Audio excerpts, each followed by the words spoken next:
Oh no!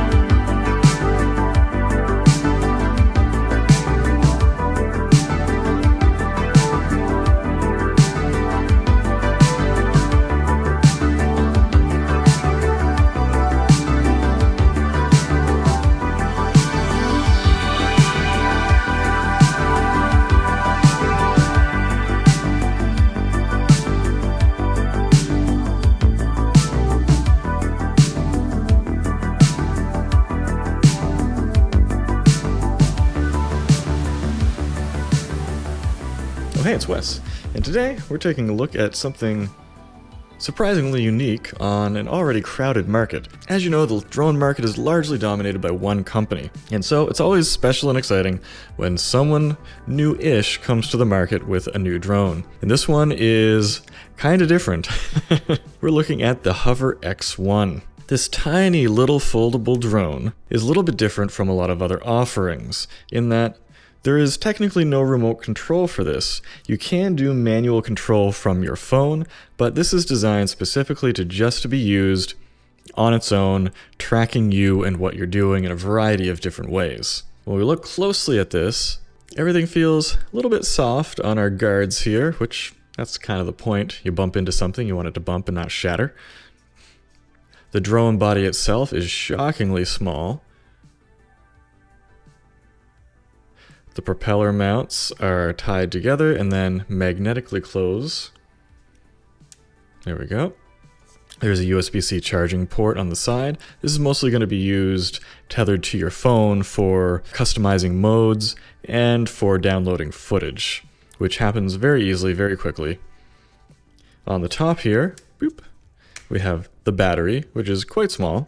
The kit that I have comes with a charger and 2 batteries, or you can get the basic kit that just has the battery, charge it inside the drone itself. The whole point of this drone is to be incredibly easy to use. Just turned it on. Current mode, hover. You can press the mode button here. Zoom out. Follow. Orbit. Bird eye. Custom. Dolly track. To choose what mode you're going to be in, and then with the press of one single button, it takes to the sky. And let's see what happens. Continue. Hover.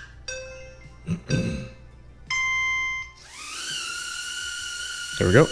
Now you can hear our swarm of bees sound because that's what they sound like. That's a drone for you.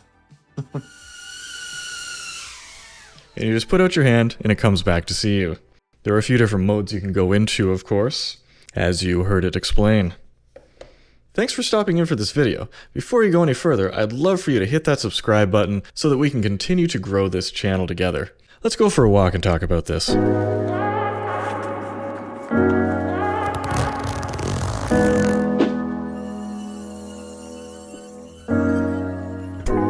So I'm recording into a wireless lav that goes into my phone because obviously I can't get audio recorded straight into this device.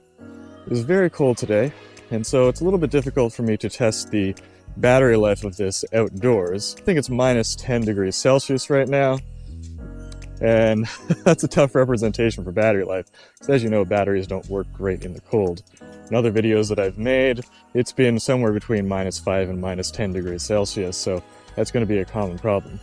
So let's see if we can get a little front lit and head down the sidewalk here. Nope.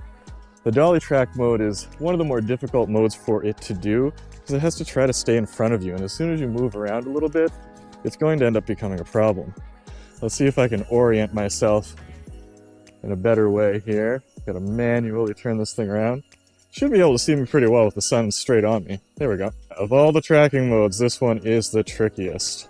So for me, the Hover X1 is less about specs and numbers and dynamic range and so forth.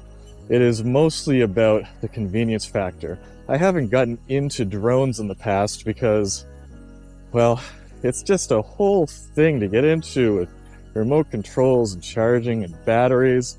Whereas when we're using the Hover X1, You just pull it out of your pocket, it fits in my jacket pocket, and you go to town. You do what you need to do, and you put it away.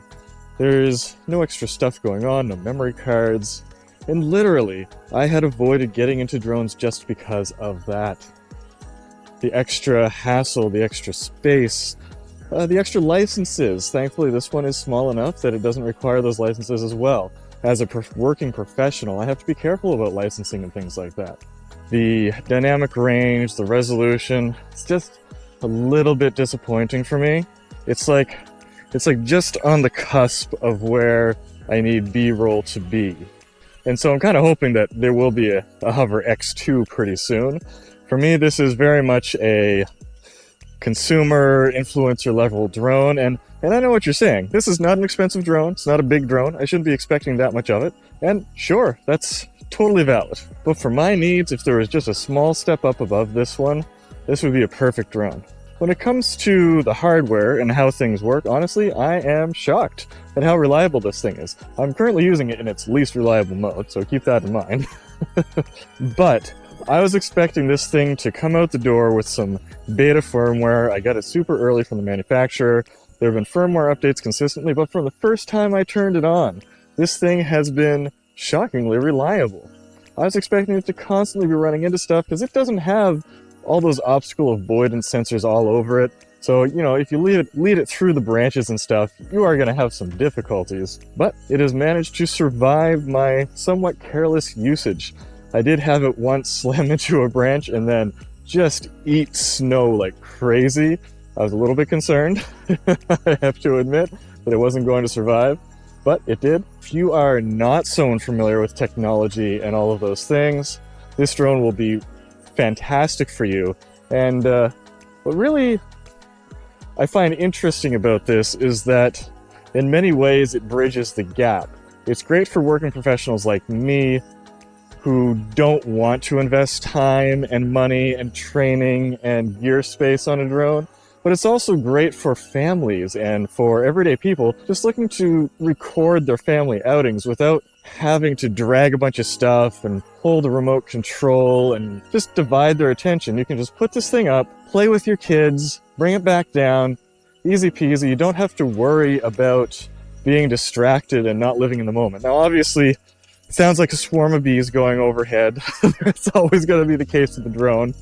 It's not the quietest drone in the world, but it's also by no means the loudest because it is very small. Now, to be clear, this is not the first drone this company has produced, and to a consumer, it might appear that it is, but they have been in the market for a little while now, because with something like this, the most important thing is consistent firmware updates. There's always more to do. Alright, follow me back home again. So most of the flight modes rely on the primary camera using object recognition to track you, which is pretty easy for the most part. But when you go into Dolly mode, it's kind of pushing the limits of what this is capable of. If we flip around to the bottom here, we see we have two range-finding cameras and an optical camera. Now, you can't actually see what's coming out of those cameras, which is a little disappointing because it appears to be the same camera that's on the front of this thing for the most part. But that's mostly just for seeing how high it is and figuring out how it can land in your hand.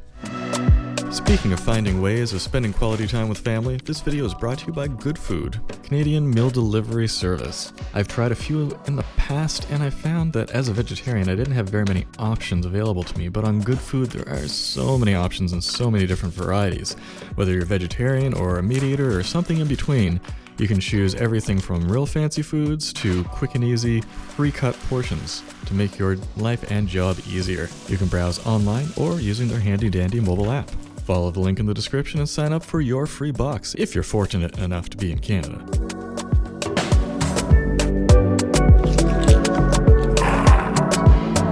Now I've got to say, I thought that this would come with some sort of crazy beta firmware. Although I have gotten a bunch of firmware updates since I started using it, it has been surprisingly reliable. You put out your hand, it comes back and lands in your hand.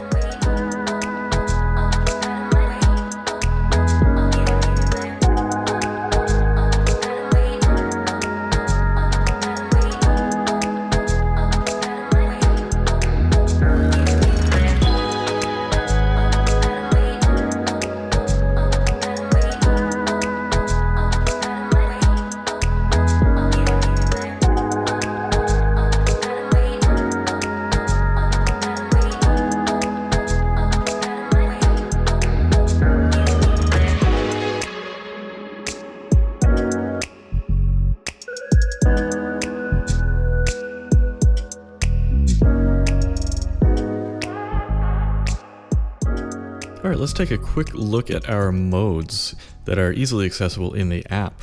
We have our hover mode that just goes up, stares at you, and comes back when asked. The zoom out mode that walks away from you and then comes back, always looking in your direction.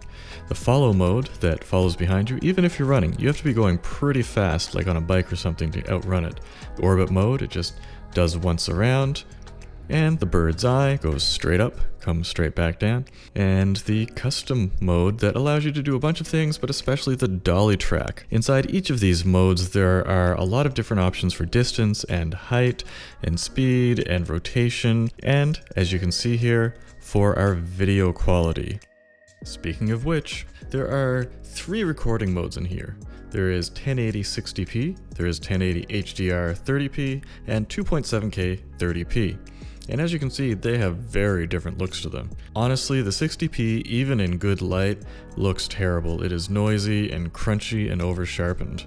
The HDR footage, however, outdoors is useful. In controlled lighting, it clearly does not have the same image quality as the 2.7K. And speaking of which, the 2.7K looks fantastic if you are in somewhat controlled lighting, if you have a good amount of light. Honestly, the HDR and the 2.7 trade blows outdoors, but for the most part, you're going to want to stick with the 2.7K. It looks mint compared to the rest.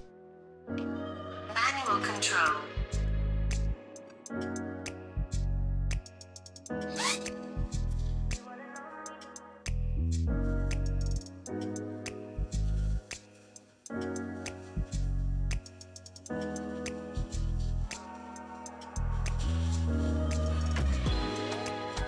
And so, finally, we're gonna have to talk about the price here. How does this compare to what else is on the market? Well, the most obvious competitor to this would be the DJI Mini, whether the Mini 3 for $380 or the Mini 2 SE for $340. Whereas this device comes in with just the drone at $350, or the combo with 2 batteries and charger for $400. So this costs a little bit more, but the way you use them is entirely different. It's really up to you to decide how you want to interface with your drone. If you're using the Mini 3 or the Mini 2 SE, for the most part, you're using a remote control. Yeah, you can do some automated stuff with it, but this one is specifically designed to just kind of go off on its own and document what you're doing. I think this is going to become a pretty regular device in my bag. I'm not going to use this for client stuff. This is for me, family, and YouTube device. If you want to pick one of these up, we have links down in the description below to help support this channel and feed my fat cats. If you have any questions about the Hover X1, let me know and I'll get back to you. Oh no!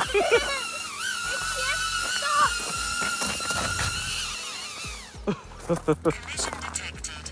Please pay attention to the surrounding environment and avoid obstacles. And so, until next time, let's go take some photos.